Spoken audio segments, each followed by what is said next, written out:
Madam எனக்கு ஒரு sudden doubt.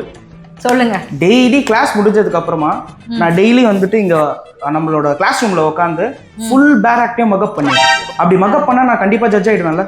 So என்ன கேக்குறீங்கன்னா மக்கப் பண்ணா ஜட்ஜ் ஆகலாம்னு கேக்குறீங்க. ரைட், வாங்க உங்களுக்கு கொஞ்சம் சொல்றேன் வாங்க.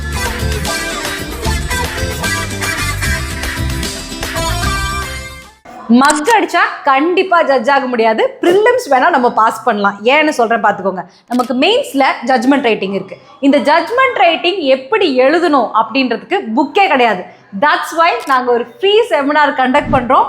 அந்த செமினாரில் பேசிக்காக உங்களுக்கு டாக்குமெண்ட்ரி எவிடன்ஸு, ஓரல் எவிடன்ஸு, இந்த டாக்குமெண்ட்லேயே பார்த்தீங்கன்னா அப்சர்வேஷன் மகசரை எப்படி நீங்கள் அப்ரிஷியேட் பண்ணணும், சீஷர் மகசர், கம்ப்ளைண்ட்டு எல்லா கிரிமினல் கேஸ்லையும் இருக்கும், எஃப்ஐஆர் எல்லா கிரிமினல் கேஸ்லையும் கண்டிப்பாக உங்களுக்கு ஜட்ஜ்மெண்ட் ரைட்டிங்லையும் கேட்பாங்க, ப்ராக்டிக்கலாகவும் இருக்கும். ஸோ அதோட எவிடென்ட்ரி வேல்யூ என்னது, சார்ஜ் ஷீட்டை நீங்கள் எப்படி ஒரு அட்வொகேட்டாக ரீட் பண்ணணும், ஒரு ரஃப் ஸ்கெட்ச் இருந்தால் அதை எப்படி ஜட்ஜ்மெண்ட்டில் யூஸ் பண்ணணும், இதை தாண்டி எல்லாமே ப்ராப்பரான விட்னஸ் கிடையாது.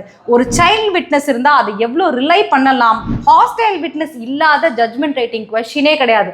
அதுக்கான லேண்ட்மார்க் ஜட்ஜ்மெண்ட் எது, அதே மாதிரி இன்ட்ரெஸ்டட் விட்னஸ்னு நிறைய பேர் இருப்பாங்க.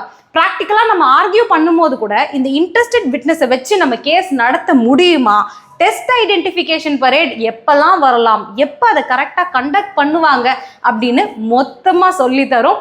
இந்த செமினாரில் நீங்கள் ஜாயின் பண்ணிக்கணும்னு நினச்சிங்கன்னா எவிடன்ஸ் செமினார் அப்படின்னு இந்த நம்பருக்கு வாட்ஸ்அப் பண்ணுங்கள்.